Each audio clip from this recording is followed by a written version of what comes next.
So there are quite a few versions of Islam, but I think the dominant version of Islam is a version that is, to different degrees, quite political in many ways. Mm-hmm.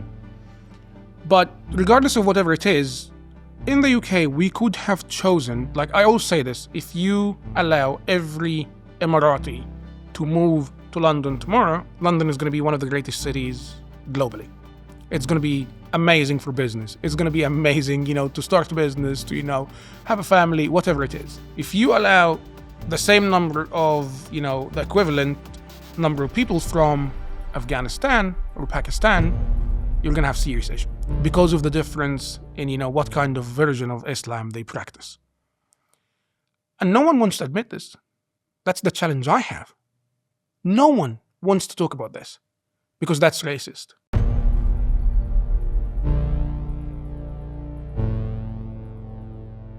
So you were telling me. Yes, the accent, yes. So I grew up in Egypt, and, like most sort of middle-class families, you send your kids to the nicest school possible, basically. So I went to a school where I was taught pretty much everything in English, American English. So, the accent is now quite weird because I've been living in the UK for 10 years. And sometimes I get you sound Dutch. Sometimes I get you sound South African. Yeah. Sometimes I get, I think I hear each one as you say it. Yeah. I definitely hear the Dutch. It's quite weird, yes. It's really quite weird. But, married to an English woman, from the Northeast. So, also quite, very proud of the Northeast and all that stuff. So it's... Have you been sucked into the Northeast football? Not really, no. I'd like to, actually. I'd like to a bit. Yeah, I haven't had the chance yet because we haven't been living in the Northeast for a long time. Who's the nearest Premier League side? That's interesting, actually. Is it Newcastle? I mean, we've got Leeds is not too far. Oh. Manchester is not too far even, Leeds is good. I've been to Ellen Road. Oh, right. Yes. Leeds is good. Yeah, absolutely. Yeah. Well, it's great to meet you, Khaled. And you? I normally have here... Yes. 5 or 6 pieces of paper full of questions. Yes. But today I don't. I have a blank sheet. Good. Because we're touching on a subject which is widely debated and discussed at the moment in the UK. And at a time where I think the UK is really trying to understand what it is, what it wants to be. And certainly in my sphere of podcast worlds, it can be something that drives clicks and drives kind of debate and anger. But I don't really understand Islam myself particularly well. I know enough. I know the basics, probably less than I know about Christianity, but I don't really understand it as a religion. Yes. All I know is that we have some issues, some significant issues in the country with integration. Yes. So, where's a good place to even start? I think it's a very interesting question, actually. If you ask me where we could start on this conversation, I would probably start with decision making, as in the British government choosing certain policies that basically drove us to where we are now. Because I think, regardless of what anyone says, I think it's number one, it's a British problem, as in British institutions, decision making. Because if you look at Islam, you're going to find that there are actually many versions of Islam. Mm-hmm. So there is the UAE version of Islam, which is extremely tolerant. They even find it, actually, when I talk to my friends in the UAE, and I have a lot of connections in the UAE, including with some people who are very well connected, you realize that they've developed this culture where asking you what your religion is actually quite personal. They don't do it anymore. And if you cross the border and go to Saudi Arabia or elsewhere, that's the main question. That's the question that decides how people deal with you, essentially. Your religion, your beliefs, all of that stuff. So there are quite a few versions of Islam, but I think the dominant version of Islam is a version that is, to different degrees, quite political in many ways. Mm-hmm. But regardless of whatever it is, in the UK, we could have chosen, like I always say this, if you allow every Emirati to move to London tomorrow, London is going to be one of the greatest cities globally. It's going to be amazing for business. It's going to be amazing, to start a business, to, have a family, whatever it is. If you allow the same number of, the equivalent number of people from Afghanistan or Pakistan, you're going to have serious issues because of the difference in, what kind of version of Islam they practice. And no one wants to admit this. That's the challenge I have. No one wants to talk about this because that's racist. If you say, look, if you allow a huge number of people from Pakistan or Afghanistan, a culture where, it's relatively okay to abuse your wife, to beat your wife, to have FGM, for example, female genital mutilation, then it becomes a really uncomfortable conversation. And people like the BBC don't even want to talk to you. Well, that's the thing, because this is a problem of the mainstream. Yes. At the moment. Yes. This is a problem of mainstream media. Yes. Mainstream politics. Yes. It's not a problem of conversations in the pub, on podcasts, which are independent. Yes. And for a long time, the mainstream controlled everything because we didn't have an internet. Yes. Now, two people can sit in a room like this with a couple of microphones and a camera operator, and we can create something that the whole world can watch, and thousands might interact with it, tens of thousands, hundreds of thousands. And so those conversations have gone from the pub to the mainstream audience, but just via a different channel. Absolutely. Yes, I completely agree. And I think, to be honest, what the mainstream does, which is really, really appalling, like it's in my view, it's probably the worst thing you can do to Britain right now. Because the mainstream, like if you look at the BBC, for example, the BBC would look at someone like me and just like, ooh, he's got seriously challenging views. Although my mom is a Muslim. I converted to Judaism. My mom is a Muslim. My brother is a Muslim. My dad died as a Muslim. And the opinions I have are, talked about in Egypt. People look at the at the UK and they say, what's happening there? Why are they accepting all those terrorists? Why are they actually allowing in the Muslim Brotherhood to essentially take over London? These conversations are had in Cairo. My mom, a Muslim with a hijab, she would tell you there is a serious issue in London. But the BBC would not touch me. They wouldn't go anywhere near me. They once invited me for a discussion and then actually completely ghosted me, decided not to engage in any further conversation. So that's the challenge. That's what I'm talking about. When you look at all this, you realize that it's actually your problem. Your problem, not you, not me, but you. When we go and basically lay the blame on someone, it's the mainstream. We need to tell them this is your problem. And what this is leading to is a rise in, sort of ethno-nationalism in its most horrific form. That I now get, people telling me, like Steve Laws and stuff, brown scum. You gotta go. You brown scum. Yeah, you gotta go. Yes. Yeah. And I tell them, hold on a moment, I'm Jewish. I'm a counter-terrorism expert. I've actually deported people out of this country because of their views, because of, their behavior, because of their beliefs. When it aligns with terrorism, obviously, they're terrorists or they support terrorism. And you look at this and you realize, yeah, but you're still brown. You gotta go. That's exactly, yes. Yeah. I'm married to an English woman, like my kids don't even speak Arabic, because they would refer to your wife as a race traitor. They do. They absolutely do. Well, she's a race traitor, so she needs to go with you as well. Yeah. I've got these comments all over, but the problem is I blame the mainstream for this. Oh, look, there is a reality here. The mainstream media has a survival mechanism, and that is by drifting towards more left-wing ideas whereby they want to offend as few people as possible. But it creates other tensions that exist. And now the Overton window has been smashed so open wide by the issue of immigration. Now we're talking about demographic replacement. Yes. And by the way, I think it's okay to discuss it. Yes. But we are now enabling the resurgence of a form of racism which I thought was dying. Yes. And it's interesting because there is like algorithmic reinforcement now on social media. Yeah. There is if you don't hold the position similar, say if I did an interview with Steve Laws. Yes. And I said, Steve, look, I want to hear your story. Tell me about it. Tell me about your views. Tell me how you're going to achieve this. And if I said, look, Steve, I disagree. I just disagree with you. I don't think we should be removing people based on the color of their skin. The algorithm will reinforce his views because his audience wants to hear from him, and then the comment system will be like, you're a race traitor, you're a pussy, you're destroying the country, weak men create bad times. All these things will come in. It's just like, look, dude, I'm happy to have the conversation. I just disagree with you. Yes. And it's there's been like a pressure valve, and now it's come off.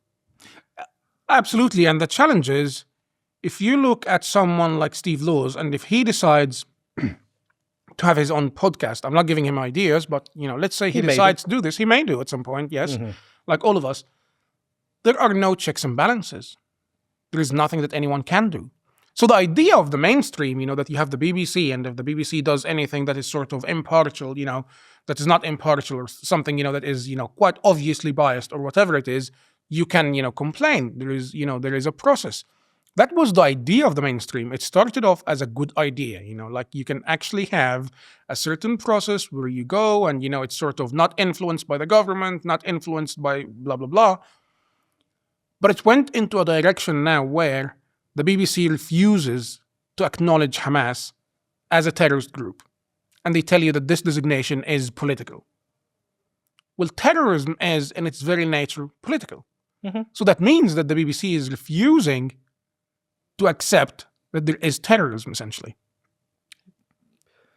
Yes, in that scenario, of course, yeah, completely. I mean, they don't completely ignore terrorism. I mean, they will report on it. But I agree with what you're saying. But I think I would argue Steve Laws doing a podcast is a good thing, because his ideas aren't going to go away. People like him aren't going to go away. They have a conversation which is valid to have, that you can disagree with, but publicly then his ideas, that's where they can go to die. In that, my big question to someone like Steve Laws, I've got 4 questions. 1, what policies do you want to put in place to achieve what you want to do?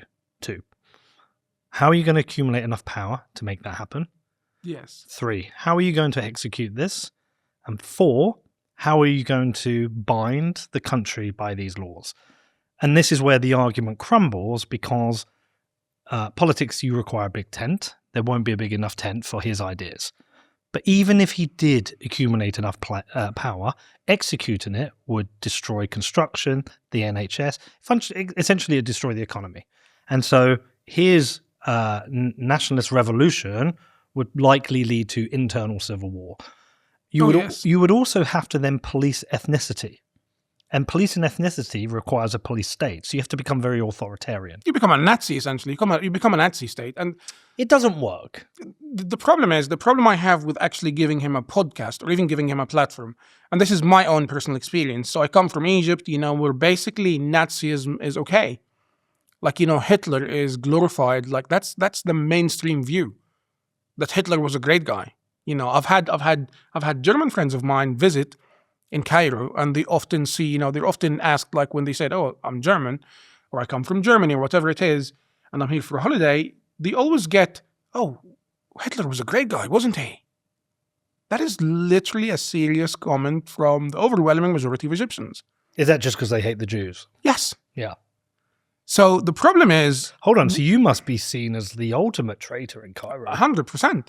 And that's the challenge. That's the challenge, when you see someone... Actually, when you look at Steve Laws, so when he said in his conversation with Andrew Goldstein, actually, when he talks about this, he said that he would go through medical records to decide who to basically deport based on ethnicity.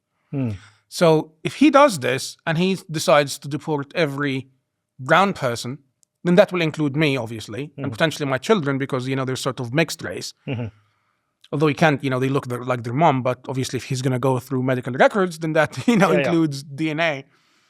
And if he does this, you're going to find people like me who are actually, counter-terrorism experts or whatever it is, who contribute to this country, in the same, sort of label as people who are terrorists. And then you're going to have, like brown versus white, and it will be a civil war. And if somebody comes to me and says, I'm going to deport you by force, and if Steve Laws is magically prime minister, I will fight back. 100%. I will fight a back. lot of people would. Exactly. So it's not an idea which is with which you can create enough. You can't accumulate enough power for it to happen. But I think there are things that you could discuss with Steve Law. So, for example, zero immigration itself would not. If we move to zero immigration, we would maintain the ethnic majority of white people in this country. Yes. But for Steve, he wants everyone to just be gone, which is it's not executable. Yes. It won't be palatable to enough people, and it would lead to such demonstrably bad economic outcomes that the country would collapse. And what happens when a country collapses? You end up with civil war, infighting, crime, rape, Syria, murder. Essentially, like Syria, or Iraq, or that would happen. Yes, it's not going to be some like white Valhalla where everybody's like. It will be essentially. You're right, Syria, and policing identity would be difficult. So, like, I just ignore that. I put that to one side. But here's something I want to ask you now. Yeah. If you are arguing that, bad ideas don't die in darkness, they die in the light, if you actually sort of highlight these bad ideas. So why didn't Nazism die in Germany? Why didn't Nazism die in Egypt? Why is Jew hatred the norm and mainstream in Egypt, in Iraq, in Syria, in Lebanon, in Yemen? If we suggest this is the concern I have. Mm-hmm. If you give someone like Steve Laws a platform where he can actually go publicly and say, whatever he says, let's assume that out of every 100,000 people in this country, there's going to be 2 or 5 who are very desperate. They have a serious sense of grievance, poverty or whatever it is, and they decide, what? Yes, this guy's right. If we get rid of all those folks, I'm going to be better off. This show is brought to you by my lead sponsor, Iron, the AI cloud for the next big thing. Iron builds and operates next-generation data centers and delivers cutting-edge GPU infrastructure, all powered by renewable energy. Now, if you need access to scalable GPU clusters or are simply curious about who is powering the future of AI, check out iron.com to learn more, which is IREN.com. When you talk about the Middle East, the countries there where people hate the Jews and you say Nazism exists and lives, are these opinions formed out of the conflict between Israel and its neighboring countries? No, it was long before Israel existed. That's the challenge. Nazism, this sort of pure, unforgiving Jew hatred existed long before Israel existed. And that's the challenge I have. We live now in 2026.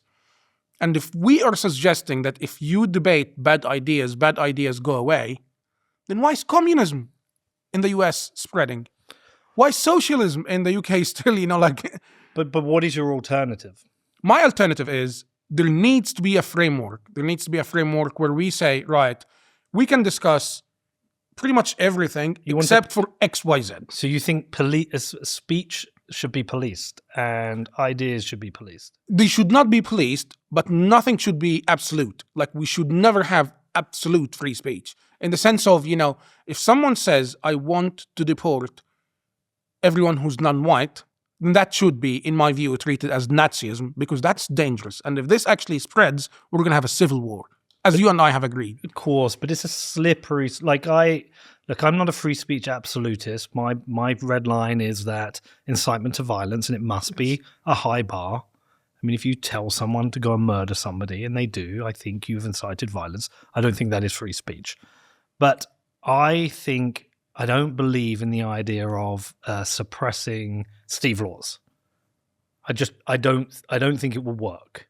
Yes, but sometimes we also have to recognize that incitement to violence does not have to be 100% direct. It doesn't have to be like, go and kill Jews. But if I go to someone and say, the reason you're struggling is because Jews have done X, Y, Z, and we need to get rid of Jews and make sure they leave this country.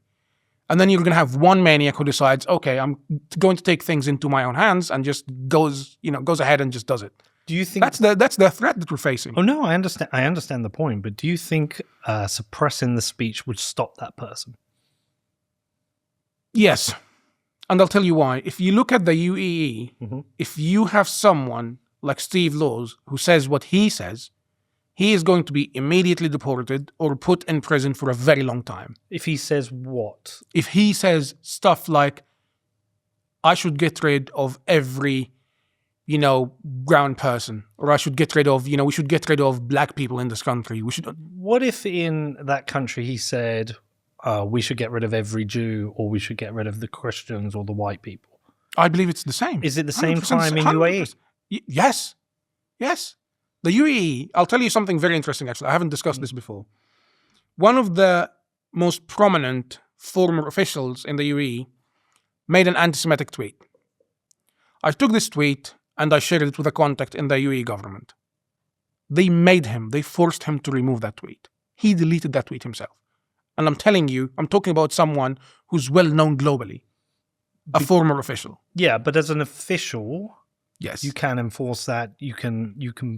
I guess you can police speech in some way as a company. You can say what is acceptable to be. No, he's a former official. He's now a civilian, so he's now completely free to say whatever he wants. But that's not just him. What I'm talking about is the UAE, for example, takes the view that any kind of hatred is unacceptable. So if you say we want to get rid of the Christians, that's unacceptable. What about blasphemy laws? I don't believe in these. I don't believe in these, and I think this is actually very dangerous. Once you start going into sort of Islam is bad or Judaism is bad, I'm completely fine with anyone saying to me, look, you're Jewish, I believe that Judaism is a terrible religion. I'll be like, yeah, fine, or makes fun of it. That's completely fine. Yeah, it feels like we're drawing different red lines in different areas. So I think life has to come with red lines. Sure, but with burning the Quran would be okay, but for Steve Laws to be saying he would prefer to live in a country, if he was in charge, he would prefer to live in a country where there was no brown people, that is a red line. That is, you believe, is that not even covered by the hate speech laws in our country anyway? It is. He's actually in serious trouble. He is in serious trouble with the law. So what we know, or you believe he may be? Because no. I believe he is. I know he is. He is. Yeah, I don't believe he is. I think he mentioned something in a tweet that said, he's basically got some sort of, I don't know, case in court or something like this. I'm pretty sure I saw this. But the thing is, but does this not stop the discussion regarding demographic replacement? So, for example, do you believe it is right to debate the idea that currently by 2050 to 2060, white people would be a minority in this country? No, I believe this should be discussed. I discuss it myself. Okay. I'm a brown person and I discuss it myself for a number of reasons. So I'm not sure if you've seen the Prime Minister recently saying it's British to be diverse. He said it like diversity with such yes. And I believe this is complete nonsense. Because if you look at 1950s and 1960s, Britain was overwhelmingly white. We're talking about almost 98% or 99% white. So was Britain not British back then? I mean, the generation of my children's great-granddad, he fought the Nazis. He was, as British as it gets, an Englishman. And he fought the Nazis. Was he not British when he fought the Nazis in the 1940s, when Britain was, overwhelmingly white? So what's the line that a Steve Laws would have to be able to walk to have that conversation, to say demographic replacement is real? By 2050 to 2060, white people may become a minority in the country. He himself doesn't want to see that happen. Yes. Because of that, he would have certain opinions about what the country needs to do to ensure that. Yes. What is because we're now policing what are the acceptable things that he can say as a politician. So we would be saying it's acceptable for him to say we need policies to restrict immigration to ensure that white people make a majority. But some people are talking about re-immigration as an important topic. Yes. So re-immigration is about which policies? Is it those who've committed crimes? Is it those who don't have a visa, those who've arrived in the last 5 years? Where's the line of acceptable policy in this? Steve goes to the very end, and Steve says, "I would just get rid of everybody," but isn't he just drawing a different line on the list of policies that you could do? I think where we draw the line should be, we can discuss policies, we can discuss ideas, But to sort of victimize or target a specific group of people the way he does, that's where he draw the line. Because I can discuss, the idea of sort of demographic replacement, which is, is a serious concern. When you look, again, 1950s, almost 99% white, and you look today and it's almost 75%. That's such a huge change in a few decades. But isn't any number of policies always victimizing a particular group? In that, okay, we could stop immigration. We could we could remove foreign criminals from our prisons and deport them. Yes. But if we deport anyone who arrived in the last 5 years from another country, aren't we victimizing groups there? So I think the challenge is, if you deport everyone, for example, if you talk about this, it's in my view becomes you're picking on certain groups of people, the way he does. And the way he does it, it's not like, let's deport people who arrived in this country, over the past 5 years. He specifically focuses on skin color, which is specifically, the idea of ethnicity is the main challenge. This is where it crosses the line. So again, I actually think it's a bit more nuanced than that, and it's a bit more cultural, because Andrew Gold made the example, and I can't remember exactly. It was something like if you had a grandparent who was 30% Spanish and another one who was like 40% Swedish, and Steve was like, oh no, they would be fine. And he was like, well, why? He's like, well, culturally we're very similar, but like Albanians who are also white, I would have rid of those. So I think it is all brown people and then specific white cultures he's picking. But he's like picking and choosing based on what he likes. But that's sort of like, the definition of Aryan race, the Aryan race. What is the Aryan race, And again, this is where it gets challenging. So you can discuss immigration policies. You can discuss, so for example, where I live, I don't mention this publicly a lot, but I'm actually pretty much the only, we have 2 brown people where I live. Okay. 2, that's it. So, and I have no issues whatsoever, and I've seen articles in the BBC and elsewhere saying, that basically the countryside is racist because, the countryside, you don't have. I don't think it is. I think the cities and towns are racist where there is a high mix of different demographics. I think, the idea of sort of the balkanization, I have a serious issue with this. And I said, one policy I would suggest, which would actually go, a lot of people see it as, extreme, is to get rid of bubbles, the bubbles and the concentrations. Where you have policies, policies like this. I think in Sweden or Denmark, where you look at if there is one neighborhood here, and this neighborhood is, let's say, 50% unemployed. If we get a certain kind of crime like FGM or domestic abuse against women, and it's above 10% or 12% or whatever it is, then we have a cultural issue in this bubble, and we need to dismantle this bubble.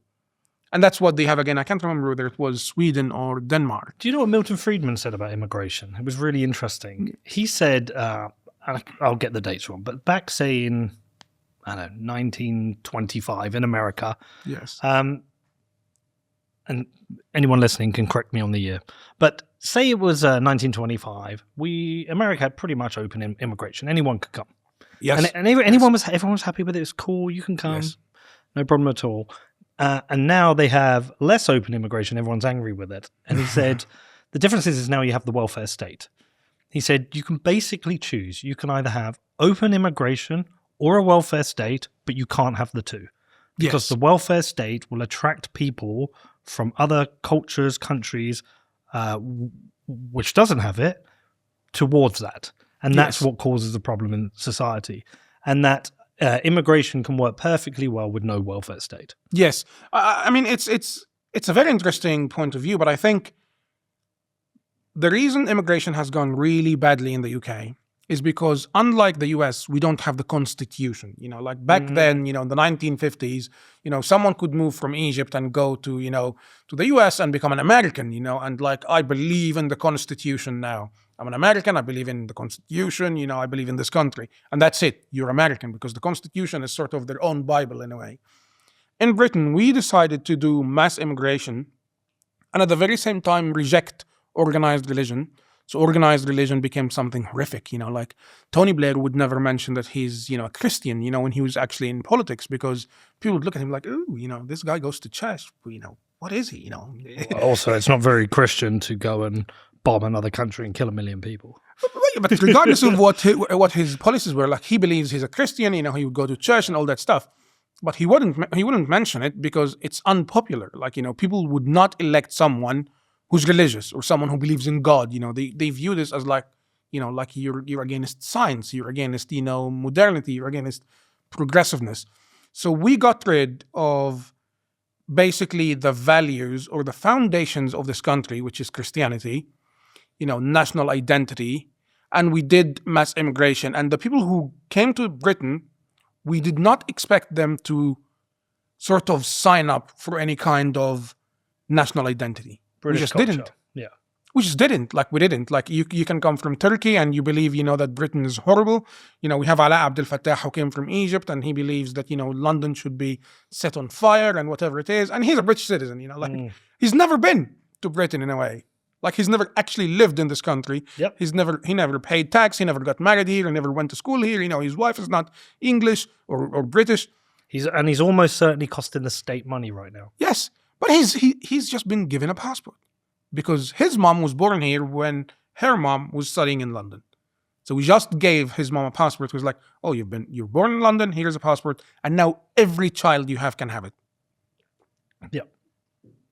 And it's funny because in other parts of society, run a company, somebody wants to join it, you do an interview.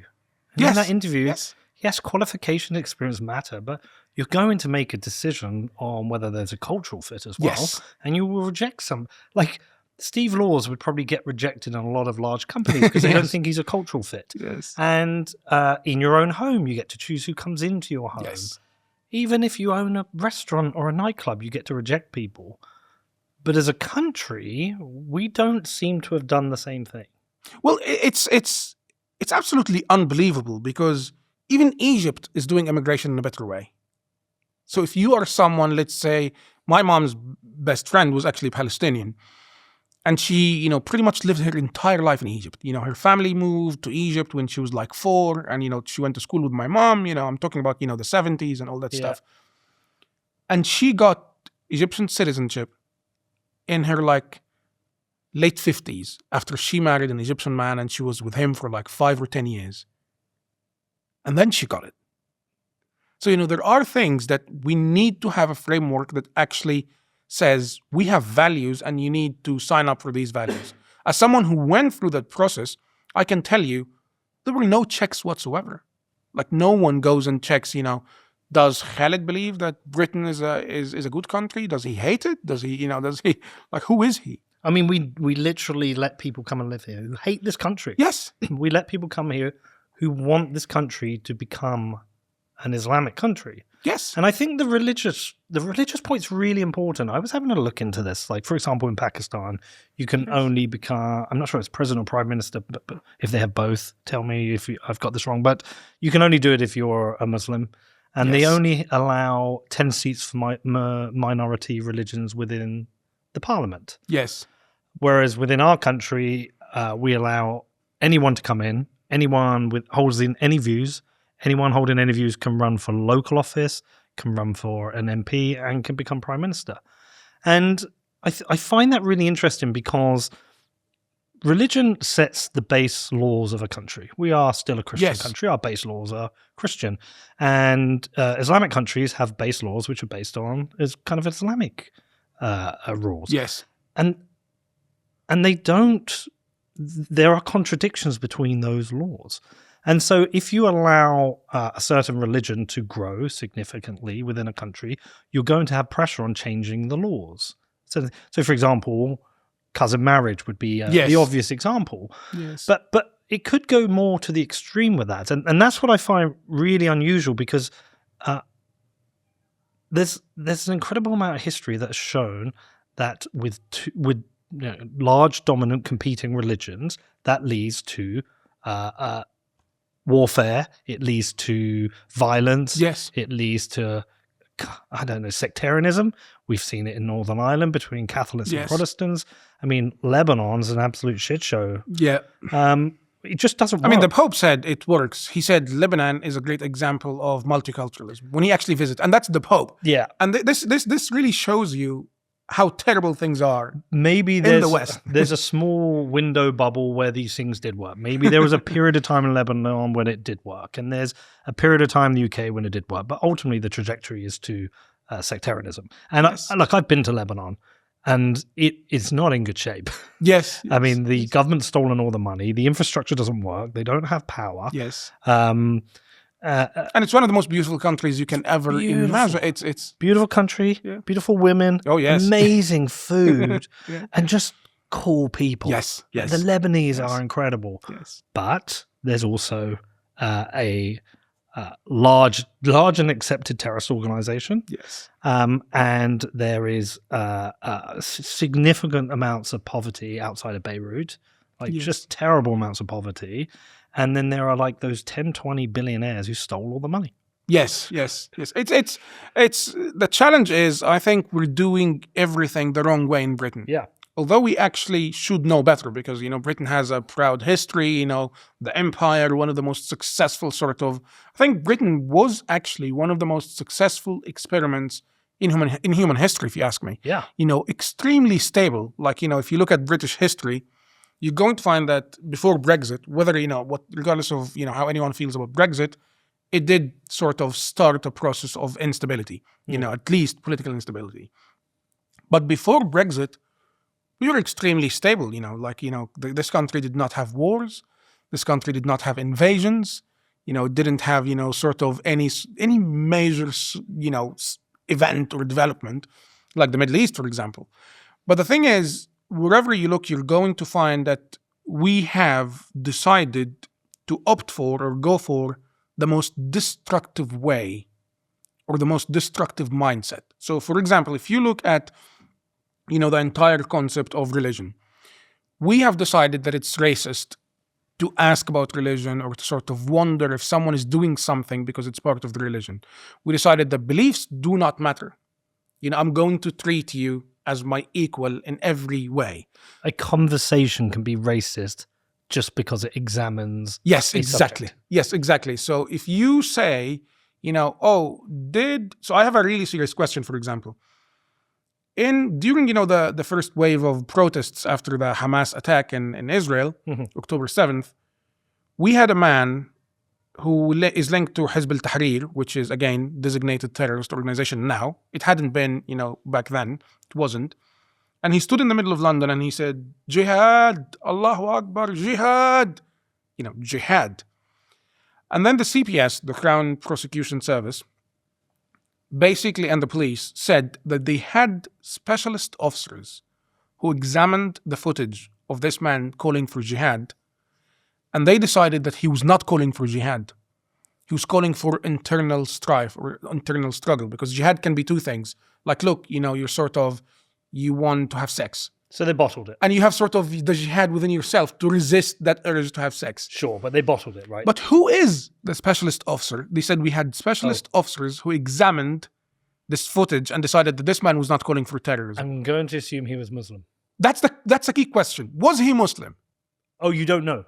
No, I don't know. Okay. So that's the question I'm asking, but because they did not reveal it. That's the challenge. But it could also just be somebody who, who's weak or nervous or works in a police force that has been accused of being institutionally racist. It's just like, I don't want to cause this. But my own personal experience, and I'm going to tell you about my own personal experience, because I've worked in different institutions in the private sector and also, with different government organizations. The people responsible for viewing footage in Arabic, footage that is linked to, Islam and all that stuff, are usually people who come from a Muslim background. Yes, because they understand or the an language. Arabic-speaking background. Exactly. Yeah. So if you work, for counter-terrorism police and your job is to view footage, in Arabic, it makes sense to hire people like me. But you're an anomaly as you've converted. Yes, exactly. So that I had this in many occasions where I would be working with a team of Arabic speakers, some from Iraq, some from Syria, some from, Egypt, whatever. And we would view a case where someone is saying something anti-Semitic. But everyone sitting around the table who do not recognize Israel's right to exist, and they're the ones who are meant to keep us safe, they decide this is not anti-Semitic. But because I'm the only Arabic-speaking Jew, I can like it's anti-Semitic. Okay, so you're saying within our institutions, Yes, we have people who are deciding whether something is criminal, who hold a bias to defend yes, their own religion, or exactly, because they are anti-Semitic themselves. because they harbor these views themselves. Right. That is precisely the challenge we're facing. Okay, that's a big problem. It's a massive problem, and the problem is no one is willing to face this. And it's funny because they will arrest a granny for praying outside an abortion clinic. Yes, and no one is willing to even go into this territory because it's extremely challenging. I think Rupert Lowe would be. Yes, but he's Single seat. again, yes. Why do you think that this has happened at the political level? I'm going to tell you something that I read a study. I think this is an excellent question. I read a study a few years ago. Why do women, like when they see a woman getting, assaulted, sexually assaulted or raped, they decide to blame the woman? You go like, oh, well, you were a bit sort of casual with this person. They do. They blame them. There's a percentage who blame. Oh, yes. Oh, absolutely. Yes. There is a huge percentage of women, at least in the Middle East, who blame women. There is definitely a percentage of women also, in the West who do, but it's a much smaller percentage. And the study went through this and basically came to the conclusion that it makes you feel safe. Because you wouldn't do the same. Exactly. If I can say to you, if a woman says to a woman, you were raped because you were dressed in a certain way, and that makes me feel safe. If I don't dress like you, I'm going to be safe. This is essentially the mindset we have here. There are issues that we have decided not to even discuss because it makes us feel safe. It makes us feel like those people are not bad people. See, I think there's a couple of things going on myself. I have a deep distrust of government, and I'm losing every strand of trust I have very, very quickly. I see government very clearly now. My friend Michael Malice, who was sat there, he said to me, once you see government as competing gangs fighting for territory, it's very easy to see the games they play. Yes. And all our politicians operate under, every single politician, doesn't matter which party you're from, has the same two primary objectives. Primary objective is to win power, and the secondary objective is to defend your power.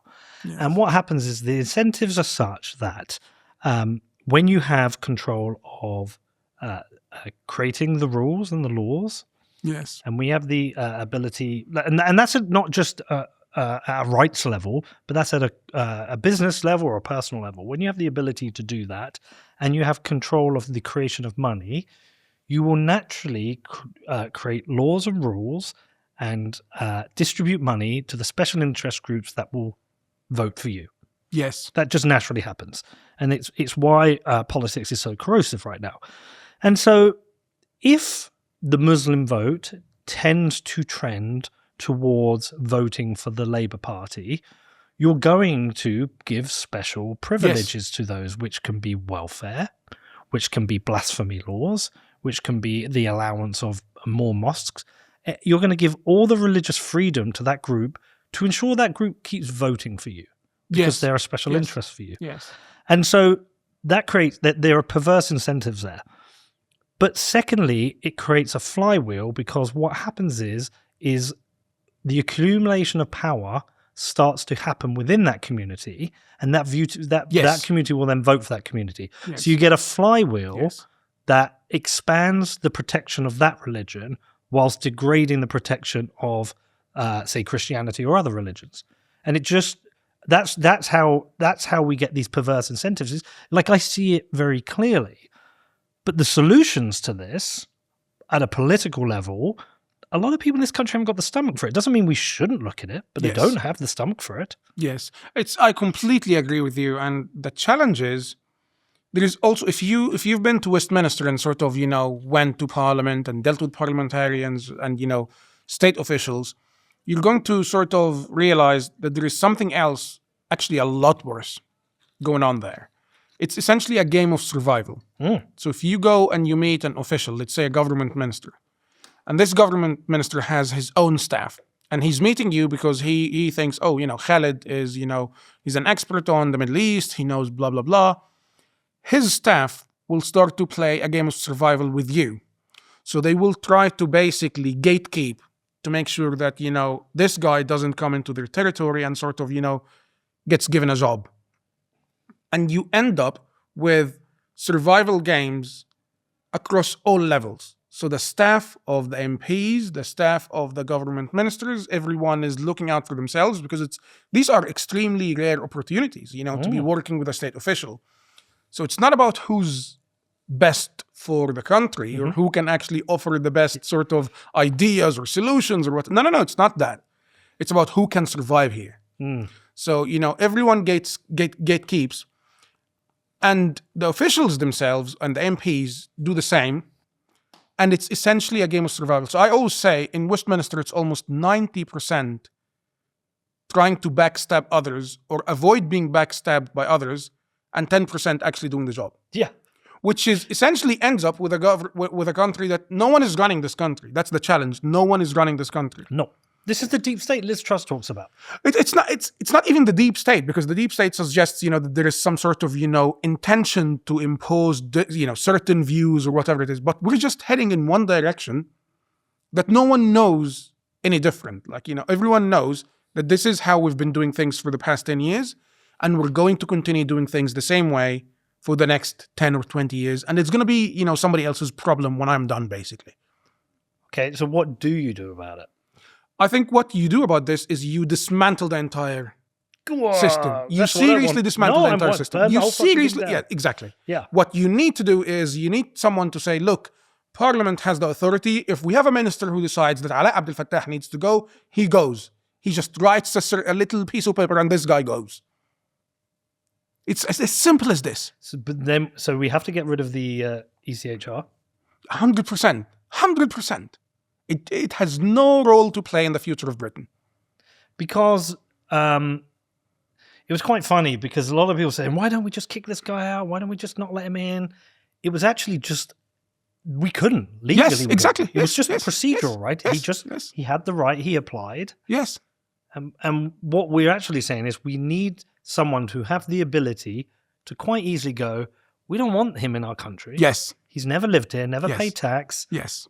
He's hold views which are racist, homophobic, misogynistic, anti-British, anti-British state. You can't come. Why couldn't he stay in Egypt? Was it dangerous for him? I mean, he was jailed in Egypt, Yeah, so sure. yes. But he was pardoned. But was he pardoned on the condition he went to another country? No, he could have stayed. Would he have been under any risk there? Potentially, yes. But it's not my problem. The problem is, when people look at this, it's just like, look, there are so many people who are being persecuted globally. We can try to help in certain cases, but these certain cases also need to be mutually beneficial. Yeah. So if we're going to rescue, for example, a Christian guy who's being murdered, by terrorists in Afghanistan, then this guy, should be at least sort of, a good contribution to this country. At least. There are certain basics. But if there are 10 people, sort of struggling, and we have a place for one person, we cannot decide we're going to have to help those 10 people. The case of Ala Abdel Fattah is really exceptional because you have, the way I imagine it, let's imagine this room and you've got the entire British state in this room. Mm-hmm. And Ala Abdel Fattah walks into the room. There is a passport for him on the table. He picks it up. All of them are sort of fighting, with each other and shouting and, and saying, we don't want you in this room, whatever it is. And he just walks in, gets the passport and goes home. That's exactly what happened, because we have a law that basically gave him the right to have this passport, even without any checks. We are so dysfunctional as a government. Exactly. So the entire government, the prime minister himself, is sat in a room and, we don't want him. And he just walks in, takes the passport and goes. Cheers, guys. Yeah. That is literally what happened, and no one can do anything about this. Where do I sign up for my welfare? Yes. However, we need to also mention something else, that the Home Secretary can actually revoke his citizenship at this stage. Is that true? Yes. But does it have to She has the authority. Can it only happen once he's here? So could they have rejected him before he got here? I don't think so. No. No. Legally, as far as I know, again, I'm not a legal expert, but as far as I know, working in these cases, I'm going to actually mention another example, but regardless of whatever it is, she has the authority to reject him, to revoke his citizenship because he's basically, an issue for us. That's the simplest way when it comes to national security and whatever. But they will never do this because this will be a diplomatic and international embarrassment that is somehow unprecedented. There has never been a country that has been yelling and screaming about a man saying he's a great human rights activist. Give him to us. Come on, release him, you dictator, you blah, blah, blah. You're just sort of losing it and, getting really serious and saying it's a top priority. And then says, oh, we're actually going to give him back. Well, but it's so embarrassing for the state because I think within hours, everyone had searched this guy's social media and said, oh, look at all the shit he's saying. And when when Keir Starmer says, oh, well, I wasn't aware. This was a failure, of my advisors. Come on, have you sacked those advisors? The Egyptians have said explicitly, and I wrote this. The Egyptians they told him. They came up with the receipts. Yeah, they told him. Yes, it's all bullshit. Yes, but here's the challenge. So I'm going to mention another case that's very relevant to this. When I was, during Priti Patel's time as Home Secretary, she granted asylum to a man who came to the UK. And he is one of the most well-known broadcasters and YouTubers for the Muslim Brotherhood. This guy, has his photos with Hamas, the leadership of Hamas, blah, blah, blah. So I prepared a dossier of, sort of criminal offenses under the counter-terrorism law. And I sent the entire dossier to Priti Patel and I said, look, here are the offenses this guy committed, which basically disqualify him from even gaining entry to Britain. She looked at the dossier. Well, her office did. She responded to me, but I'm not sure whether she even looked at this. I know now that she did afterwards. But I got the response that due to sort of privacy laws that we have, basically, she cannot discuss the case with me. And that's sort of an off-the-shelf response that she gave. Oh, we appreciate blah, blah, blah. We reject anti-Semitism. We are blah, it's the same template. And I'm going to tell you why it's the same template that the Home Office uses. That was 2019. This guy, fast forward, actually 2021, sorry. Fast forward to October 7th, and this guy says after the Hamas terrorist attack that this is the happiest day of his life. He's never been happier. He's so thrilled, especially because Hamas took hostages, and that means that Israel will not be able to respond in Gaza. So I wrote to, again, the Home Office and all of my contacts there, and I said, what are you playing at? I warned you 2 years ago that this guy is a terrorist, and now you see this. Then he got deported. Eventually, in November 20. So they were able to eventually. Yes, exactly. The Home Secretary was able to do it. After 2 years of giving this guy, granting him a kind of visa where he worked from London with the rest of the Muslim Brotherhood and established a media base for the Muslim Brotherhood from London for 2 years. Now, forget about this. I wrote to the Home Secretary, recently, a couple of months ago, about someone else. I got the same response. We reject blah, blah, blah, and hatred in its all forms, blah, blah, blah. It's the same template that has been used. But due to privacy laws, we cannot discuss this person's case with you. So we have given those people a privilege and a right, although they're not British, they are harmful to this country, they hate this country, they despise this country, and they're actually linked to terrorists. And anyone can see it. And we can't even discuss their case. So on this podcast, you are definitely hearing me talk about Bitcoin a lot. Well, why? We live in a really strange time with governments driving inflation with their reckless spending and endless money printing. There is a way out of this. There is a way to protect your money, and that is by stacking Bitcoin. I've made loads of shows about Bitcoin. You can go and research this, you can go and read the books, but the truth is, it is the hardest money ever created.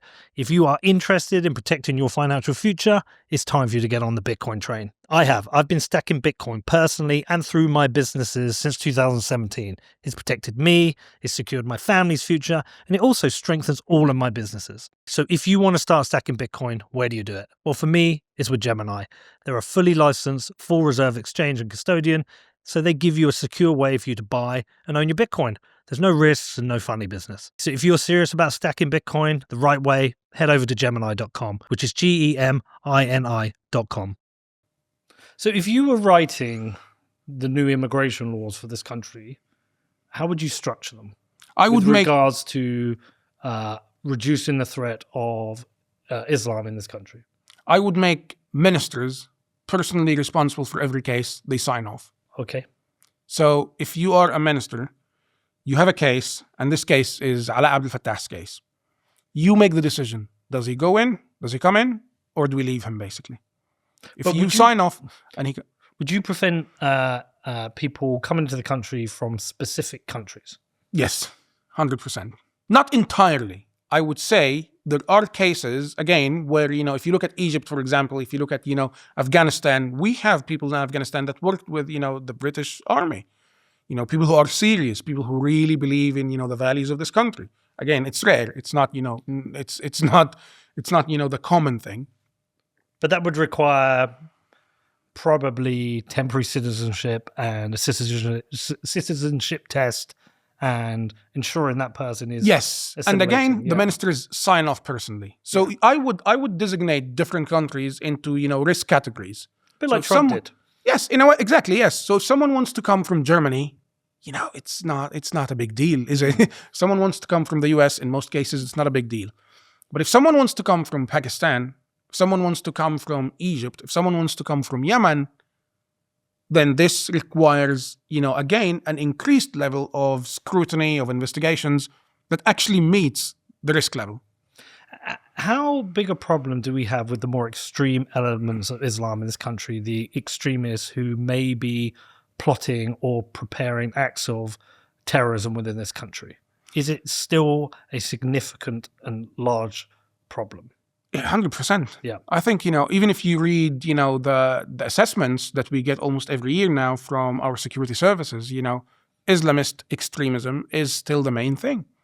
Because it's still the main threat. We monitor something, is it something ridiculous like 40,000 people? Yeah, those are actually the people on the list, of basically being watched, being monitored almost 24/7. But if you're on the list, you're almost already at a point where you've done something which means you aren't really...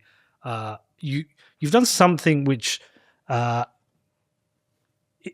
do I put this? I'm trying to put it in the best way possible. If you've been flagged, yes, you probably don't identify with the values of this country. Most likely, yes. So basically, you've either sort of looked up how to make a bomb, and you're an extremist, or you go to a mosque and you listen to a certain preacher who tells you ISIS is amazing, basically. And so those people we should just be deporting already. 100%, yes. Now, there is another issue, actually, again, talking about this. If you look at the mosques, how mosques responded to the October 7th attack in Israel, you're going to find that it was the norm that you would see, an imam in the mosque, giving the Friday prayer sermon, and he would say, God sort of help the Palestinian warriors fighting for the nation, the Ummah. So those are people who are essentially praying for Hamas to win and destroy Israel, basically. And that itself is extremism, and those mosques perhaps should be closed? 100%. We don't do this. Again, we don't do this in Britain. And that is fear of... I think it's, number one, they are afraid. Security services are really frightened and terrified of the prospect that those people would go underground. Okay. So if you close a mosque, the sort of extremist elements would go completely under the ground, which means they are untouchable. We can't really find them, which means more terrorist attacks. So let them operate. We can listen in, we can keep an eye on them and see what's happening. But again, do you agree with that as a strategy? No, I don't. There will be bloodshed at some point. Because what if the extremism becomes mainstream, which it has within the Muslim community, sadly? Because if you look at the number of mosques who actually condemned terrorism, that's an issue. It's very, very, very, very few. I can't name any, to be honest. So that's the challenge. Because you're allowing this to be like, okay, we're letting you do your thing, then they feel like, well, it's just okay, isn't it? Why did you reject Islam? Did you reject Islam itself before you converted? Or did you Like, what was your process? So it's very interesting actually, because I was never truly a Muslim. I was never truly a practicing Muslim. I grew up, again, middle class family. Yes, my mom and dad prayed, they're Muslim, whatever. And, at a certain point when I was a child, I fasted for Ramadan and all that stuff. But as I was, sort of, in my teenage years, I just decided I just don't want to do this. I want a more liberal life. I was sort of spending my time with Americans a lot, drinking, had a girlfriend. So I just felt like there's a lot more to life. Yes, exactly. There's a lot more to life than sort of, you're going to go to hell if you have a drink. You're going to go to hell if you masturbate. You're going to go to hell if you have sex. I don't want that, That was my decision. Again, I respect, Muslims like the Emiratis, moderate Muslims. I have nothing against them. And I actually believe that Islam is the most misunderstood religion, but it is mostly misunderstood by its own followers. Interesting. This is my view of Islam. They focus on the stuff that is extremely political because over the past 70 years or whatever, they decided to make it a political movement, a pan-Arabist political movement, rather than just a religion like Christianity developed and everything else. So that's, that was, and I fell in love in Judaism, once I realized, well, I'm not really a Muslim anymore. I'm not calling myself a Muslim. I started learning about Christianity, Judaism, and I just felt Judaism really is where my heart is in a way. So, yeah. And did you face, what challenges have you faced converting to Judaism? Because you don't look like a traditional Jew. It's actually, it's brilliant because if you go to Israel, I'm not sure if you've been to Israel. I've not been, no, I've not. Yes. There is no such thing as someone who looks like a traditional Jew. You know what I mean. No, I know what you mean. Yes, I know what you mean. I'm not saying what you're saying is wrong, but if I've never met you and I had to guess your religion, I'd probably pick that you were a Muslim before you were a Jew. It's fascinating because, the Jewish world itself is really very interesting. You're going to see a lot of people who look very much like me. I have, a few friends of mine, born Jewish, everything, but they're Mizrahi Jews. Mizrahi Jews, which means, Jews who come from Egypt, who come from Iraq, and they look, not different to me at all.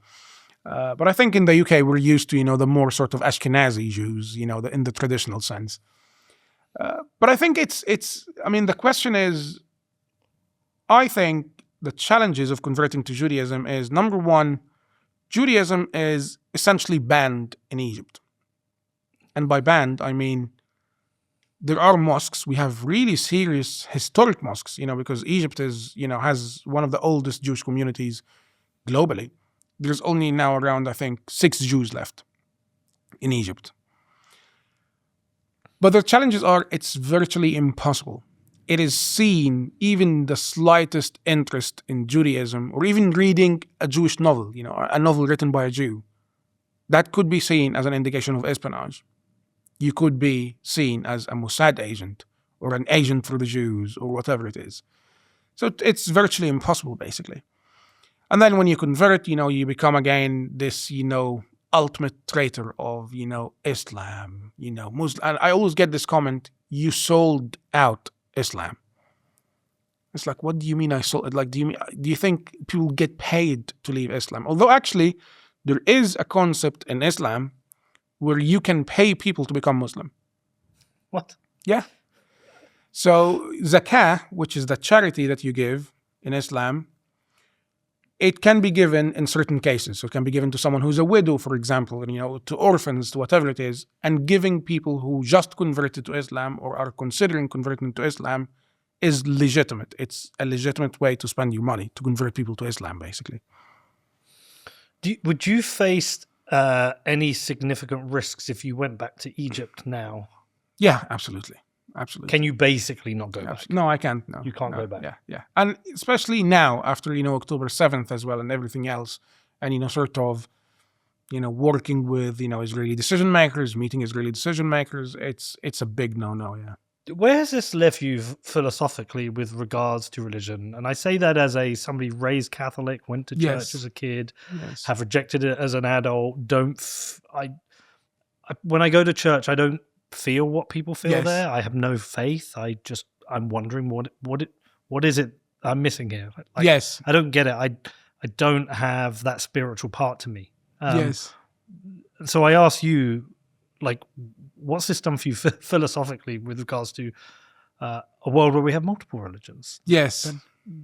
that are always in conflict with each other? Yes. I think generally I feel, I believe in God, but sometimes I feel very resentful of God. Because if you believe in religion, especially Judaism or even Islam, you believe that God, he sees and he knows everything. And sometimes, and he can stop everything if he wants to, in a way. But obviously that would be against, sort of the rules of this world, because we have our own, free will. That's, one of the challenges. But I feel really resentful of God sometimes when I see things happening that maybe should not be happening, or things that I cannot really understand, like people getting bombed, people getting essentially murdered going to synagogue, especially children, because that's a very serious issue. So sometimes I feel very resentful of God. But I noticed this recently. One of the days when I was really feeling down, I just, I was sort of talking to God and saying, I really despise you. And that was the sort of extreme position I went to. But I still sort of, when you talk to someone, you actually believe they exist. Then I realized, but I still believed that God existed. I might despise him on occasions or resent him on occasions, but I still believe he exists. If God could interject on these things, yes, once, then surely God should interject on every questionable, moral, violent, unfair scenario. So what is the meaning of life with a God that can interject? Is the meaning of life not, is it not a test? Is it not, have we not always understood it is a test? Well, this is the challenge I have. What is the point of the test? That is the question, what is the point of the test? And I think this is the limits of questioning, in Judaism and in Islam, by the way. Do you believe in judgment after death? I don't really believe in it. I mean, in Judaism, we don't really believe that, this is what we strive towards in a way, like you're going to find most Jews, they don't really talk about the afterlife. In Islam, everything's about the afterlife. You're being told that, the afterlife is sort of, this eternity, but, life itself is almost like 5 minutes in Islam. So what do the Jewish people believe? So in Judaism, we also, one of the most beautiful things about Judaism actually, and, I think this is relevant, is I can look at, for example, my father-in-law who, passed away recently, and he was Christian, like had a Christian background, Christian European. And I don't believe he's going to hell. We don't believe in that in Judaism. We don't believe, he's going to hell. But in Islam, yes, if someone was even a decent person in life, but he wasn't a Muslim, he's going to end up in hell. So is there no hell in Judaism? We don't really focus on it. That's the thing. But The idea is, there is, yes. It's mentioned in the Tanakh. I think it's mentioned once or twice. The idea of Jahannam, which is in Arabic. Actually, the term in Hebrew is also very similar. But again, that's, hell essentially. But it's mentioned extremely rarely in, again, Judaism. It's not the focus. While when you look at Islam, it is the main focus. I was thinking, for example, of something else recently. In Islam, there is the concept of, the literal translation is torture in the grave. And we are taught, like as even children, that if you are not a good Muslim, you're going to be tortured in your grave. And that for me is one of the most horrific things to teach a child. So if you have a misinterpretation of the Quran and you believe you will be tortured in the grave, your misinterpretation could lead you to doing violent things. Yes, it's trauma. Yes, absolutely. If you tell a child, for example, that if you do something that is not good, judged by God as not good, and you're dead, you're going to be tortured in the grave by this great massive serpent, snake, and you're going to spend basically almost eternity being tortured in the grave and being resurrected and tortured and killed and then resurrected and tortured and killed. Which leads people to think, well, what can I do essentially, to be a good Muslim. But if there is a hell in Judaism, Yes. there will be a judgment that decides whether you end in hell. Again, the concept of hell, heaven is really not, like I said, we don't really go to a Christian and say you're going to end up in hell, Well, some do. It's extremely rare. It really is extremely, extremely rare. I haven't seen any Jew do this, to be honest. Like, it's the focus is this life, lead this life, live this life, as a decent person, and that's all that matters. And there is also another concept, that we have laws for people who are not Jewish, that they can lead these lives as meaningfully, as as righteously as a Jew. So we don't have this discrimination that because you're not a Jew, you're going to really suffer. It doesn't exist. I find this concept of again, this is where I think Islam is misunderstood even by its own followers, that they just focus incessantly over this idea of torture and pain and suffering and hell. And I don't think, if you look at the Quran, there is mention of this, obviously, quite a bit, but there is also mercy and justice and, other concepts that they can focus on if they choose to do so, but most don't. So that comes down to scholars and interpretations. Yes, absolutely. And teachings. Yes. I have a level of skepticism with regards to God, but I have despite my skepticism, I have a larger fear of judgment. Yes. I'm currently just started reading Dante's Inferno. Oh, yes. Have you read it? Yes. Heavy. Yes. Yeah. Yes. And somebody said to me, "You're having a spiritual awakening."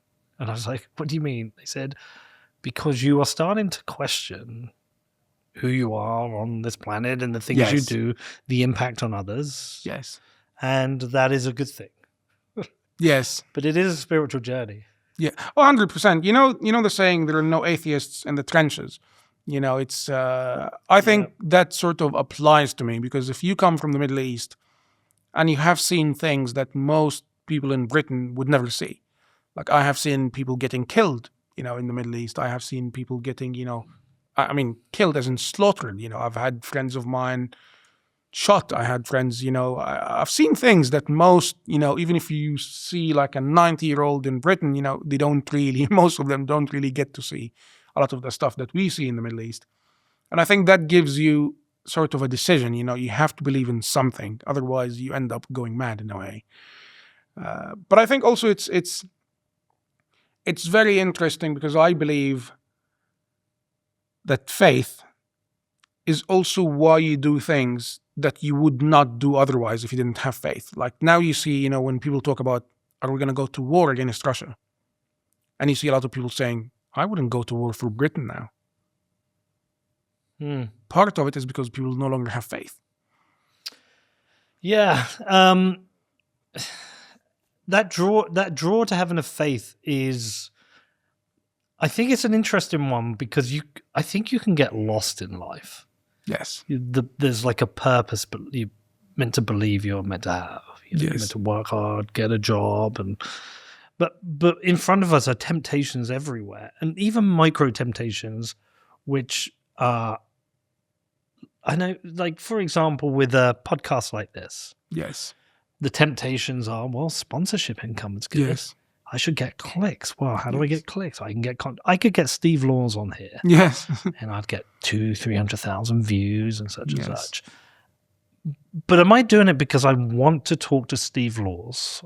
Or am I doing it because it's controversial? Yes. Like negativity and controversy sells in my world. Well, if I am of faith, would I do that? Yes. Would I make a better choice? Yes. It's that's my draw to it. It is like, I'm 47 now. I'm not sure I always make the best choices. Like, I rant about government. I rant about politicians and their perverse incentives and why the government is so bad. And I'm like, well, am I the same? I have perverse incentives. I follow them sometimes. Why should I expect better from them than of myself? I think this is also something else that you end up realizing with experience. Yeah. You sort of, we all talk about, what we would do, how differently I would do things. But once you are in there, once you're in Westminster, once you're meeting MPs, once you're in that cycle, you actually end up pretty much consumed by the same stuff. You end up becoming another person who's just in there with the same mindset, with the same everything. Same survival instincts. Yes. Because you end up realizing that everyone is got a role to play and everyone has got something to serve. Like I'm offering this in exchange for my position. I'm doing this in exchange for a vote. And if you don't offer whatever is being offered by everyone else around you, you're just out. And that's the challenge. And this is where faith comes in. Are you actually willing to make decisions that are, in the immediate and potentially long-term, really bad for you when it comes to, making money, when it comes to, having your position, when it comes to all that stuff? It's cowardly, really, isn't it? It's a cowardice. It is. It is. It talks about that in the second chapter of Dante's Inferno. Yes. It talks about the cowards. Yes. So here is something else that I have come to know personally and really experience. You're going to realize that, now a lot of people don't talk about Elon Musk and whether, he's doing something right or wrong. Because a lot of people don't talk about Elon Musk, for example. Elon Musk. Yes. Sorry, yes. No, it's all right. And a lot of people don't talk, within Trump's administration, they don't criticize the president. They don't do something that he wouldn't like. And a lot of NGOs that want access to the president and his staff and his administration would basically issue statements supporting the president and his administration, even if they believe that they're doing something that's completely useless. And that's because, I get money from my donors because I have access to the president. If I don't have access to the president, I'm not going to get money from my donors. So even if I believe he's doing something wrong, I'm still going to praise him. I'm still going to say this is amazing. It's the J.D. Vance dilemma. Yes. If J.D. Vance wants to become the president, at what point can he criticize Trump? Because it may be necessary for him to criticize Trump to win votes. I think it's the same in our politics now, because also we are facing a serious challenge that they don't face in the UAE, for example. In the UAE, they have continuity. They know who's going to be in power in 10 years. In Saudi Arabia, they have a crown prince today who's almost 37. He's, or 39. He's, a few years older than me. And we know he's going to be king in 10 years, 20 years. He's going to be there. The same vision is going to be there, basically. We don't. So in the West, we're very busy fighting over access to politicians. And, the NGOs are fighting over donations and donors and whatever it is. So everyone is fighting for now. What happens now? What do I get now or the next year or the year after? Short term. Exactly. Yeah. No one cares about, what about your kids and mine? I mean, we have such a large surface area for the state that it's so easy now to grift and corrupt it. Yes. Everything we've seen with the daycare centers in America, that is just because the surface area of the state is so big. Yes. And it's so easy to corrupt it. But the problem is also we really fail where it matters. Like, the welfare state was, in my view, essentially created to care for the most vulnerable. Yes. Like if you have someone who's seriously disabled, no one in Britain would tell you, no, just let them die. Yeah. No one would say that. No. But we are failing those people because now we are, now we identify ADHD as a disability. Now we identify whatever it is as, we have expanded the definition of disability to include so many people who were not otherwise identified as disabled now. So somebody who's got, who's slightly autistic would be treated as someone who's, an amputee. There are serious levels and serious issues, and they go through the same process. And it's unaffordable. Exactly. And it means we will have less funding for education. Yes. And then education itself becomes corrupted. Yes. Because education is dictated by party. Yes. Whereas I assume in Saudi, UAE, education is directed towards creating the best people possible to build the country. Yes. Rather than Exactly. build the party. Yes. We have corrupted the university system. Yes. We've corrupted the NHS. Everything has been corrupted by politics. The police was corrupted by politics. Yes. Yes. I mean, the NHS is a really massive mess because when you look at the NHS has a very specific issue with extremism, by the way. Okay. Because the NHS gets a lot. So during COVID, for example, we got almost between 2,000 to 3,000 doctors from Egypt. Have any of them been vetted when it comes to security, when it comes to terrorism, when it comes to extremism? Almost no.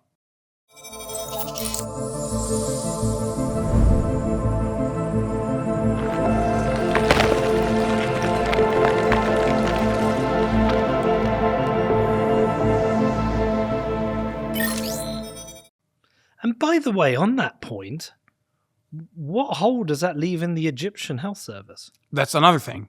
I mean, we always Yes. talk this. See, it's a really interesting thing where we talk about, well, we need immigration because we need Yes. nurses from Nigeria and doctors from Egypt. It's like, well, what privilege do you think we have? It's like when I talk about inflation, I'm an asset holder, right? Yes.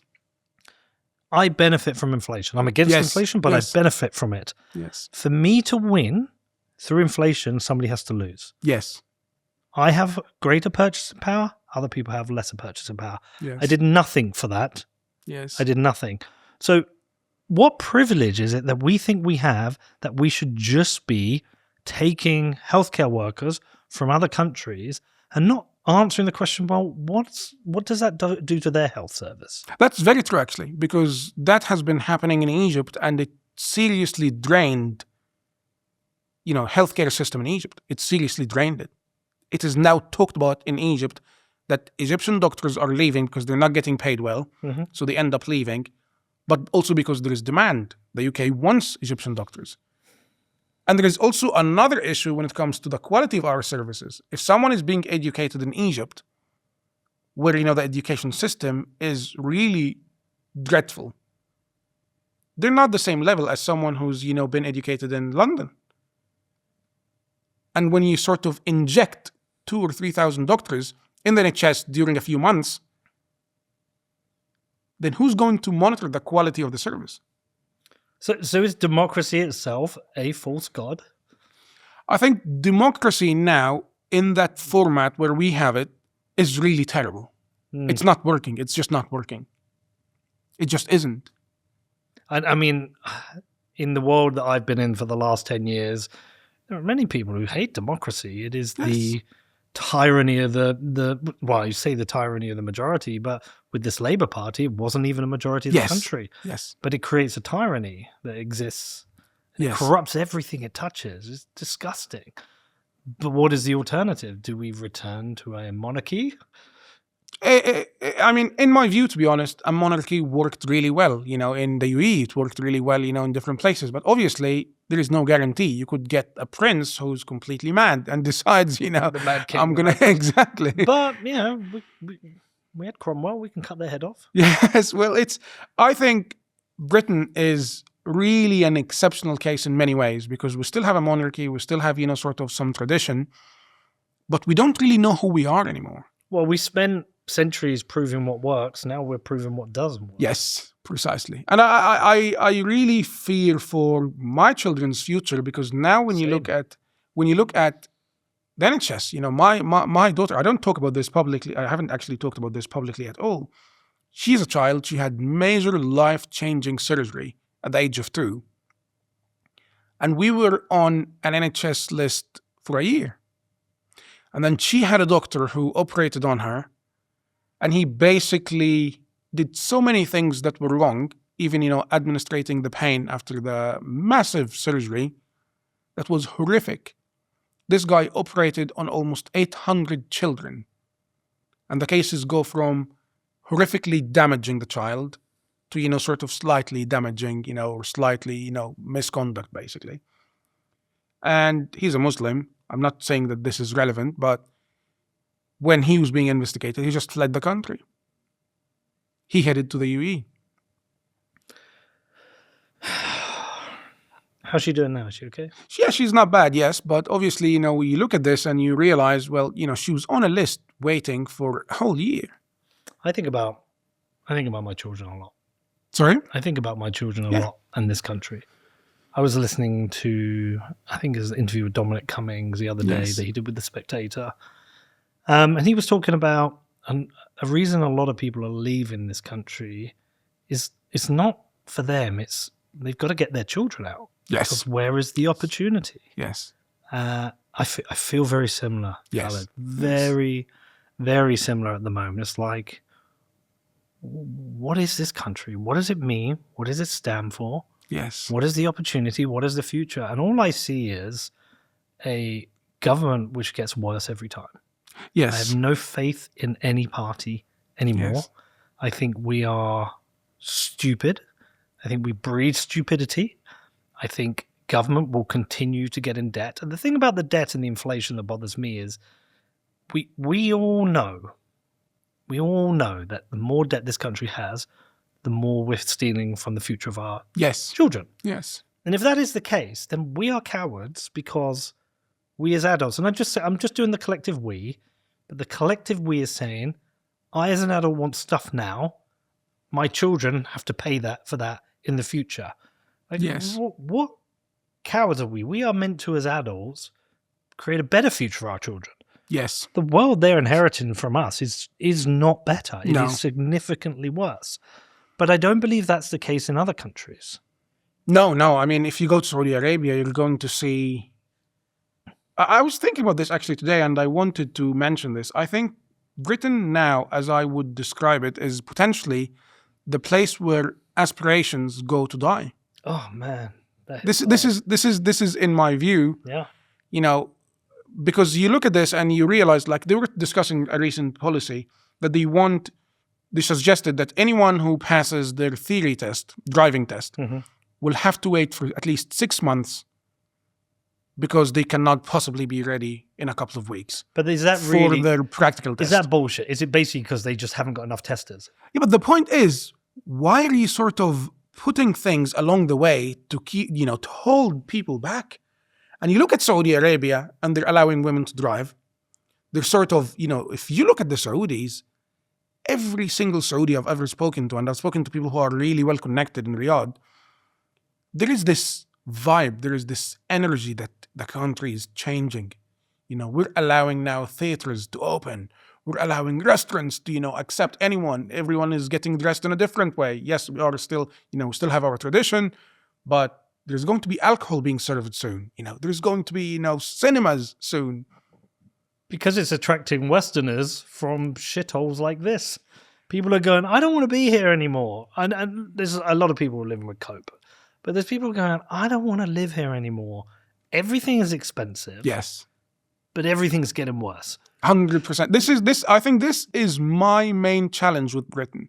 When I came to Britain in 2016, I could go to a dentist, an NHS dentist, and pay around £60 or whatever it is, and, have my teeth looked at, whatever it is. Now, that NHS dentist does not exist for my 3-year-old and my 5-year-old. It just doesn't exist. There are no more dentists on the NHS, which means I have to pay privately. When I arrived in Britain, around 2018, I was getting paid around $30,000 to $35,000 pounds a year. My most recent job in the private sector, I was paid 40.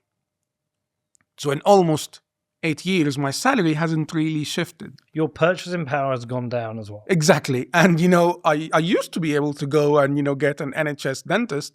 Now I don't, but I also have 2 kids who need a private dentist. We squeeze more. Yes. And within that, there's wage compression because the minimum wage is approaching, I think, £26,000 a year now, the minimum wage. Yes. Yeah. Those on 30, 35, they're not seeing wage growth. Yes. They're seeing everything get more expensive. Yes. Services degrade. If you go out for dinner, the food isn't as good. Yes. And that is a sign of a collapse of an empire or the collapse of a nation. And, well, what does that mean 10 years? Have I got a teenage Yes. daughter, Yes. you know, and a son, he's just in his Yes. early 20s? Well, where's it going to be in 10 years? Yes. Where's the compression? I don't believe things are getting better. And I don't believe anyone has a solution to get them better. So if they're not Yes. going to get better, what am I condemning? What are we condemning our children for in this country? We're saying you should expect and accept less than we have because we want stuff now.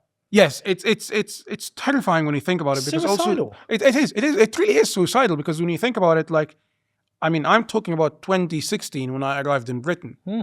And now, you know, it's 2026, so it's 10 years. And in 10 years, Britain has changed on a scale that I don't think I would have ever imagined. You know, like, things vanished, like services that were being provided by the government, like an NHS dentist.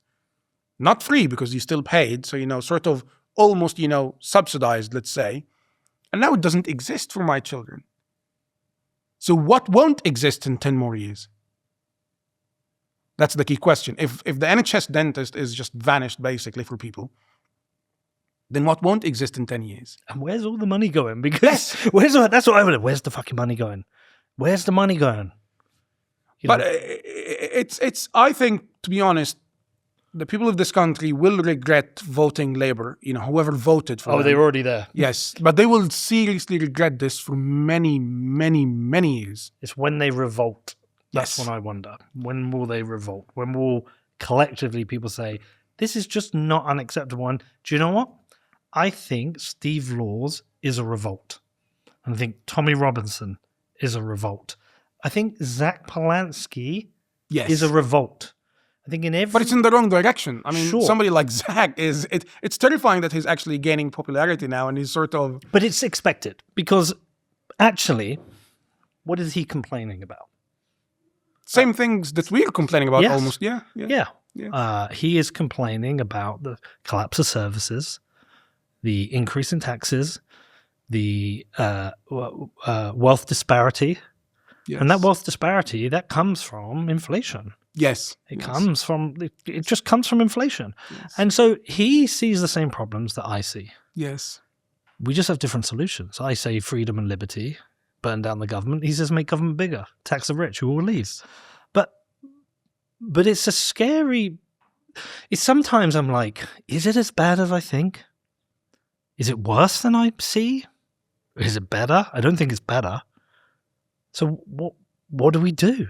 It's dreadful, because there is so much resentment out there. I'm someone who's really resentful of many things. For example, I lived in this country for many years as someone who did not have a British passport. So whenever I went, you know, on holiday with my family and came back to Britain, I would be taken through a different queue. You know, my children, my babies, my wife would have to sort of hold them on her own, including my child who had the medical issue. And I would go in a separate queue. But then I look at Ala Abdel Fattah, and he has nothing in this country. He has a red carpet.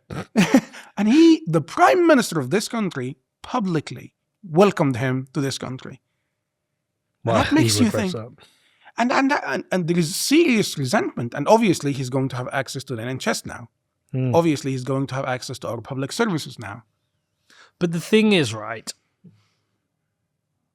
what is the political message that restores this country to greatness, that has the biggest enough tent? Because reform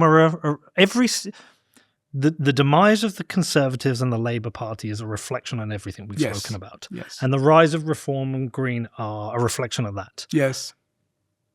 But nobody wants to deal with the hardest, toughest things, because perhaps they're scared, perhaps the country doesn't have the stomach for it. Yes. And it's almost like things haven't got shit enough yet. Yes. That's the scary part. Yes. It's like, how bad did Argentina have to get Milei? How bad did El Salvador have to get Bukele? Yes. You know, how bad does the UK have to get that person who says no more? No more? We've got to fix these big fundamental issues in the country.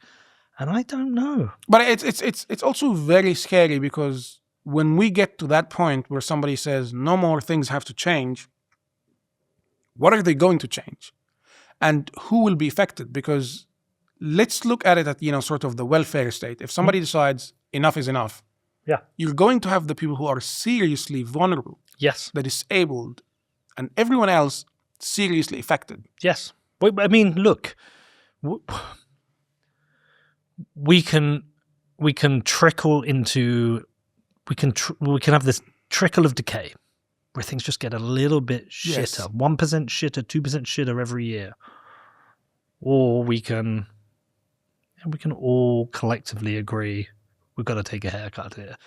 William Clouston, the SDP, came in and he said, look, the MPs should stand up and say, we got a problem here as a country. We all have to contribute. We all have to become part of it. Dominic Cummings said about it. He said, there's a bunch of people in this country, they have to take one for the team now. We need to get the best people in government. Yes. And I think if there was a collective agreement, MPs, we're going to take a 30% haircut. You're not going to get 100 grand as an MP. You're going to get 70 grand. We're all doing that. We're all taking a big cut because this is what the country needs. And we are going to have to raise tax on some of you, and we're going to cut taxes for some of you more. And when they talk about the wealthiest with the broader shoulder, shouldered a bit more of the blame, I believe if you came to them with a realistic plan of civic restoration, it's like we're not just taxing you more to piss more money away on quangos and DEI and bullshit. It's actually to restore the country. I think people would buy it. 100%. I think we need a national vision or dream to get behind. And that's what Saudi Arabia has. So Saudi Arabia has Vision 2030, which is basically, look, they said we are dependent, like almost 70 or 80% dependent on oil. If everyone stops buying oil, that's it. We're bankrupt, basically. We need tourism. We are no more. We need tourism. We need sport. Yeah, you've seen it. So they went mental. And they've executed. Yes. They've taken over golf, boxing, football. That's the scary thing. We've also decided that, I was talking about this actually, I made a video about this. If you look at British values as defined by the government, you're going to have, you're going to see democracy, rule of law, mutual respect, tolerance for people of different beliefs, and the last one I can't remember even. It's all a bit meh. All of it is passive. Yeah. So you sit on the sofa and you believe in democracy. You believe in the rule of law. So don't commit crime, basically. Yeah, be kind to everybody. Be kind to everyone. But no one tells you that innovation is a British value. Yeah, and that Britain invented the railway system. That Britain invented, the radar. That Britain invented, the jet engine. That Britain invented the radio, the TV, the World Wide Web. This is British. And we want that kind of innovation. Can you be innovative? Can you actually do something, inspirational? No one tells you that. And in my view, they actually teach kids that stuff in school. But do they? Somebody sent me a photo the other day, and it was in a school, and they had this huge board up, and it was all about why Labour are great. All about the Labour Party, what Labour stands for. I'm like, why are we indoctrinating kids in politics? Yes. The only politics we should have in school is political debate. This is this party, that what they stand for, what should they do? Yes. And have the courage to put in teachers who would say, no, you have to debate every party, and you have to respect every party. Apart from that, we shouldn't be indoctrinating, and we should be saying the values are education, hard work, innovation. Yes. We should be. The fact that we spend more money on debt interest and education makes me want to vomit. Yes. Take all that fucking money away, put it into education. Because the future, we should have an NHS for the kids. We should have NHS for the kids. We should have opportunity for the kids. They should be able to leave school, get a job, and be able to buy a home and have kids. Otherwise, if they cannot deliver on that path, some are going to leave. Yes. Some are going to kill themselves. Some of them just going to be depressed. Some are going to live off the state. Yes. What the fuck are we doing? Yes. It's terrifying. when you look at this, I think the thing that scares me most, for example, I exchanged Messages with Kimi Badenoch for a while, and try to get her in here. She's great. She's great when it comes to policies. She's quite thoughtful, all that stuff. But I told her I can't. I just don't see this working because you don't have new blood. you don't have new blood in the sense of everything is done the same way. So basically, the person who's, chief of staff for Kimmy is Rachel McLean, for example. No disrespect to anyone, but she is a failed MP. She didn't win in the previous election. And we're recycling the same kind of process. We're recycling the same kind of process that produces the same kind of ideas. See, we need to surgically find the best people in this country. Yes. The best thing. But we also need to get out of that sort of Westminster mindset. We need to get out of look, a failed MP is not going to give you brilliant new ideas. We need to get someone from the private sector and go right, what would you do now? How much money did you make out there? And how did you make it? And how do you actually come up with a process that gets you new ideas, bold ideas, something really different? And the tragic thing is, and I think this is where people are going to get really disappointed, even Reform is doing things the same way. Of course they are. That's why I've lost all faith in Reform. Dominic Cummings has put it really well. It's look, they're going to win the next election. They will win, yes. I think they will, probably, yeah. Unless there's an alliance from the left. So. But they need, perhaps, but they need to find 500 MPs to run, right? They've already struggled on their local councils with the councillors, but we're not seeing a pace of change. And like Cummings said, we should be out there, do a public recruitment program. Yes. We want the best people in this country to come and work for this party. We don't want old, failed MPs. Well, Danny Kruger seems all right. But we want new blood. Yes. If you understand health, come here. If you understand finance, come here. If you create a business, you got to take one for the team. You're going to get paid a shitty salary compared to what you get in the private sector, but you're going to help restore this country. We want the best people. Let's have a big public recruitment program and just get the best people in. Get rid of all these dickheads in Wild. Because, I look at across the political spectrum, particularly the Labour Party. I look at the front bench. I look at Keir Starmer, Ed Miliband, Yvette Cooper, Bridget Phillipson, Angela Wright, well, she's not front bench anymore, David Lammy. These people are terrible. These are terrible humans. They are terrible at their job. Well, are they terrible humans, or does the system just allow average, bland people to do the system things? Only allows them. That's my serious challenge. Anyone who's slightly bold does not fit. Well, and then you look in the back. Who's that guy? Is it Richard Bergen or whatever his name is? The guy is a moron of epic proportions. And these people, I think we're on the same page. We have to completely and utterly change this, because if we don't, we will not have a country that's worthy of our children. And it's the rest of the world is laughing at us. Yes. We are humiliating ourselves in public. The fact that we were humiliated by Egypt is a country that is now virtually, almost going to declare bankruptcy. You're talking about a country that is it didn't on have its knees. Was it last year 50% reduction in the currency? Oh, more now, yes, absolutely, yes. So the currency, yes, absolutely. It's one of the worst situations you can possibly imagine. It's becoming a failed state, basically. Yes. And the fact that they're outsmarting Keir Starmer and they're laughing at Keir Starmer, and look, the thing is, I believe we have to start with one thing: parliamentary sovereignty. We need to make sure that people in Parliament and the Prime Minister can actually make decisions. Yes. We need to get rid of the checks and balances that we tried to create to make sure, that the government does not step over and, sort of do things their own way, and we don't have institutions anymore. We need to dismantle this completely. It's going to be scary. We have to admit. And I'm not scared. There's going to be I'd be excited by it. No, but if you look at this, for example, so we have, again, if you go to the BBC, we have an arrangement where the government does not tell the BBC what to do, but they're paid by the taxpayer and all that stuff. But it's not working.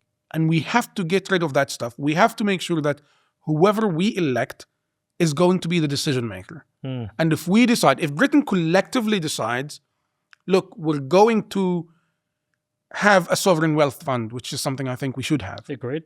100%. Drill, baby, drill. Exactly. If we're going to, I paid this month, just for energy, £360. And it's a small house. It's a small house with one bathroom and, 2 adults and 2 little kids. It's because we have Ed Miliband. We need Catherine Porter in there. It just cannot be. It just cannot be that I'm paying almost £400. Yeah. How many hundreds of pounds do I have to pay just to be able to turn on the lights? And the heating. Imagine the biggest tax break they could give is lower energy prices. Everyone would have more money to put into the economy. Yes. We can go on forever, I think. We can. Listen, like I say, I came with a blank piece of paper today. Yes. And it was at a time where I'm reflecting a lot. Yes. And I think the funny thing is you could sit anybody down in that seat for have a conversation. You maybe on Islam, somebody on health. I could get a sportsman in. I could get if anyone sat there and they felt they had free reign to say whatever they want, we'd have a very similar conversation.